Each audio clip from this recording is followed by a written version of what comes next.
Hello and welcome to this Philbert Flies review of Macco Simulation's Cancun scenery for Microsoft Flight Simulator. In this video we're going to take a look around the airport together by day and by night. I'm going to tell you what I think of it all as we go and finish up by giving you my overall opinion on the product. Let's get started. We begin our tour at the eastern end of the airport at Terminal 3. We're parked up here on stand 44 and, as is tradition, we're going to take a look at the jetway connecting to the aircraft. As you can see, the animation is beautifully fluid, the jetways are custom modelled, and we'll see how good a job it does of connecting.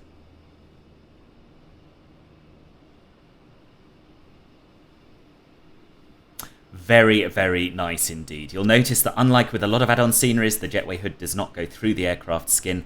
It lines up absolutely perfectly. There is a little bit of a gap at the bottom here between the floor of the jetway and the aircraft, but nothing too serious, and once it's connected, it looks just right.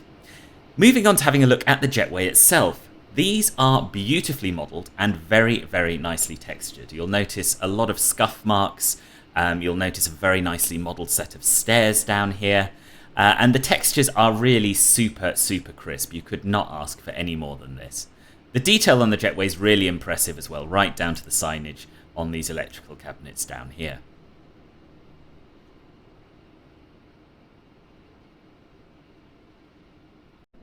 The terminal building itself features tinted transparent glass and a modelled interior, and we'll have a look at this in a moment. For now though, let's take a look at the modelling and texturing on the outside.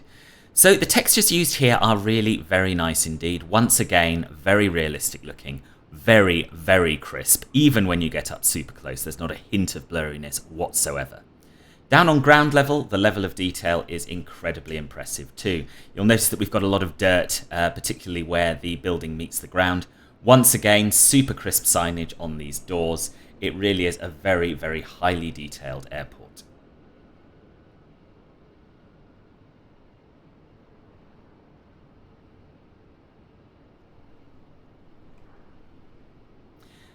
There's also an incredible amount of detail on the roofs. You'll notice that we've got these air conditioning ducts, which look very, very good indeed. The textures on these sort of parapet edges here are also fantastic. There's just an incredible amount of detail, and the texturing on the roofs really, really good as well. Often developers will leave the roofs to be a little bit blurry, but not so here. It looks very realistic. The windows look absolutely fantastic from the outside. As you'll see, we've got a really nice, realistic looking tint, a good level of reflection, and they look great when there's a shadow cast on them, as you can see here.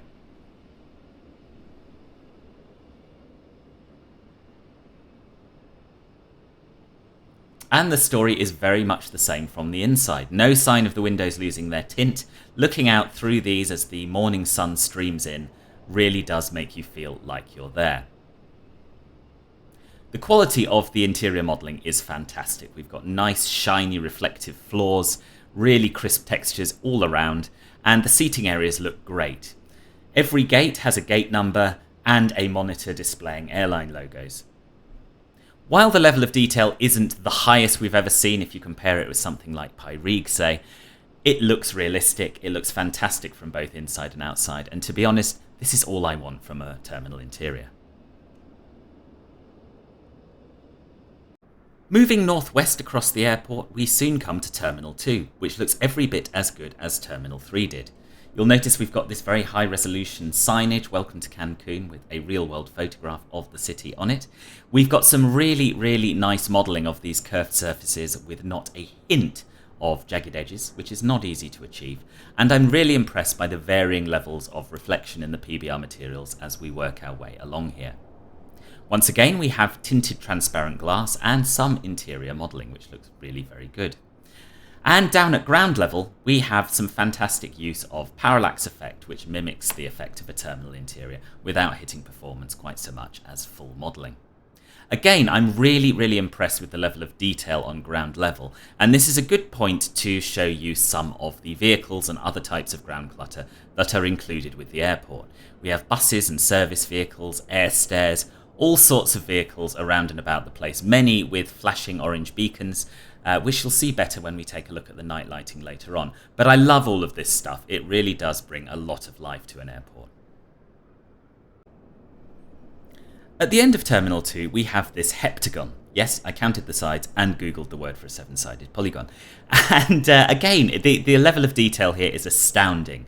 You'll notice again that we have a beautifully rendered cylindrical shape in the middle here, and the roof textures are sublime. Again, we have really, really nice weathering on the top of these concrete sections here, with a lot of detailing, including these floodlights.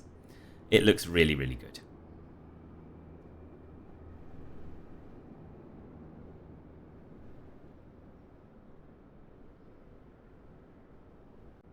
This is Terminal 1, which, as you can see, differs quite significantly from the terminals we've looked at so far, because it has 3 outdoor landings, 1 on each level. The quality of the modelling and texturing is every bit as good as it is across the rest of the airport, but the amount of detail is somewhat lacking here. There are no doors from the inside to the outside, and there are no windows either, which does make it look a little bit unfinished. That said, the ramp control tower here is very, very impressive, with a good amount of detailing on it.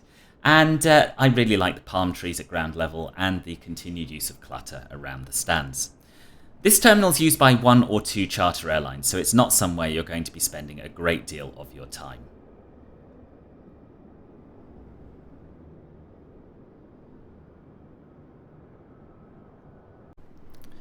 And over at the western end of the airport, we have its newest terminal, Terminal 4. And you can actually tell it's newer because there is less dirt and grime on the building, which is really nice to see. Again, some fantastic quality modelling, no jagged edges, a lot of detail here. And I'm particularly impressed by the glass here, which is not perfectly flat, as you can tell by the reflections as we get closer. I really like this effect, it looks very, very realistic. Moving inside, you'll notice that we have a similar level of detailing to that which we've seen so far at Terminals 2 and 3. We'll take a quick whiz around some of the peripheral buildings now, starting with the epic Corona control tower. Now this looks incredibly lifelike. The texture work is second to none. I really, really love the rippling in the signage, the dirt around this platform here. You'll notice we've even got an animated figure stood out here looking out over the airport, which is a really, really nice detail to see. Up at the top, we have tinted transparent glass. There's no interior detail here, and unfortunately the tint of the glass, in fact the glass itself, disappears when you go inside. So that's a little bit of a shame for those of you who like spotting from a control tower. But overall, this is a fantastic, fantastic model.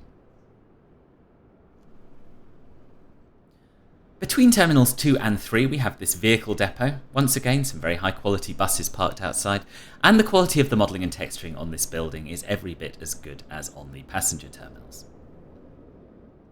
At the eastern end of the airport, we have the General Aviation Apron, which, as you can see, features a number of static aircraft, and this rather interesting looking FBO building.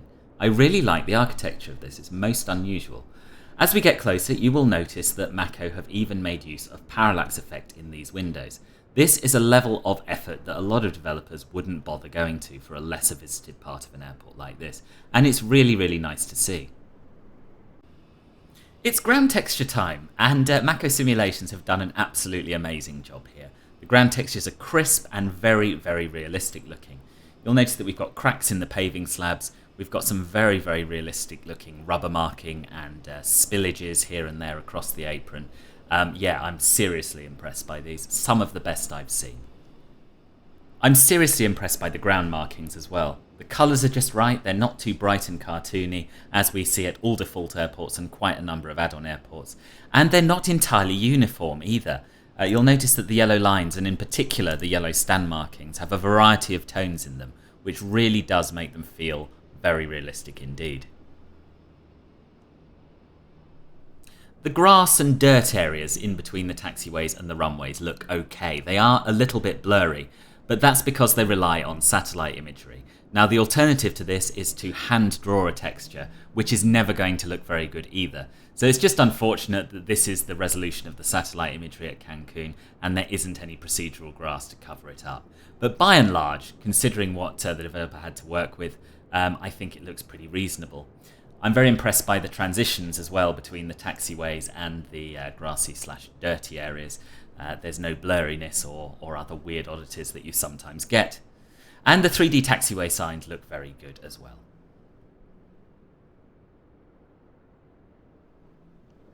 And just look at the runways, they are absolutely fantastic. I love the cracks in these white piano key markings. I love the variation in tone and texture along the surface, the faded numbers. And if you compare this to the aerial imagery that Bing Maps has, it's barely distinguishable. It's incredibly realistic, and once again, some of the best work I've ever seen in an add-on scenery.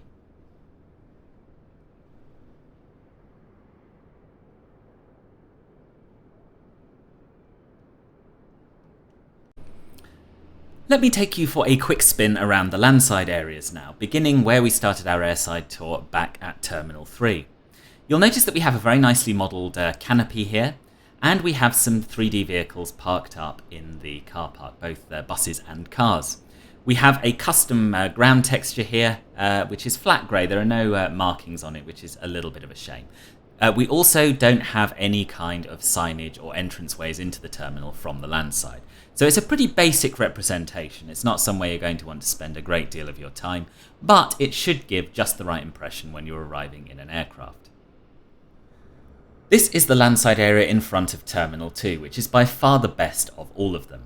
You'll notice that we do have road markings here. We've got a lot of 3D modelling of these curbs, and the whole thing looks very realistic. You'll notice we even have people walking across the crossings, so absolutely fantastic work over here. This is the landside entrance to Terminal 1, and it's a bit of a mixed bag. As you can see, the terminal building itself has very little in the way of landside detail, but we do have a properly marked out car park with floodlights and 3D cars parked in it. And here's the entrance to Terminal 4, which I think looks very good indeed. We have got properly marked out roadways, we've got vegetation, we've got bollards, we've got some really nice modelling on the canopies here and some really nice texturing as well. And we have a few animated people over by the building itself as well.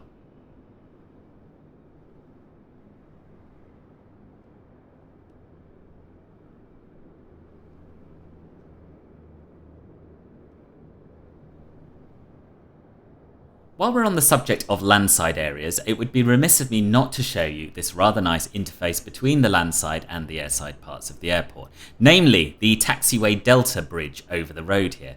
Macco have done a fantastic job of terraforming the area around here, and as you can see, it is a proper bridge, not, as we sometimes see, a fake bridge with some black stuff underneath it. This looks absolutely fantastic.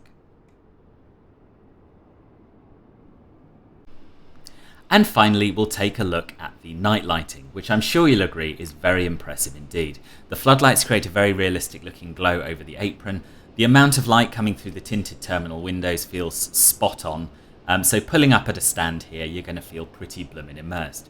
I also mentioned earlier the flashing beacons on the airport vehicles, and this is a really nice touch, which I do think adds a lot to the nighttime environment. Terminal 2 also looks brilliant, and even things like the vehicles have been given some attention. You'll notice that these buses have separate nighttime textures, which do make them look like they're lit from within. Really impressive stuff.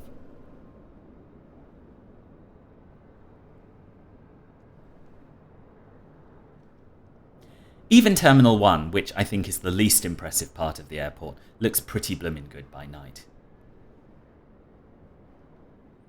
And of course, Terminal 4 looks amazing. The landside areas are beautifully lit by night as well.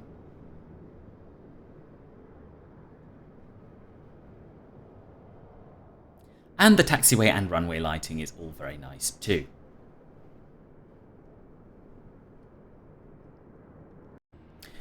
In conclusion then, what is my overall opinion of Macco Simulations Cancun?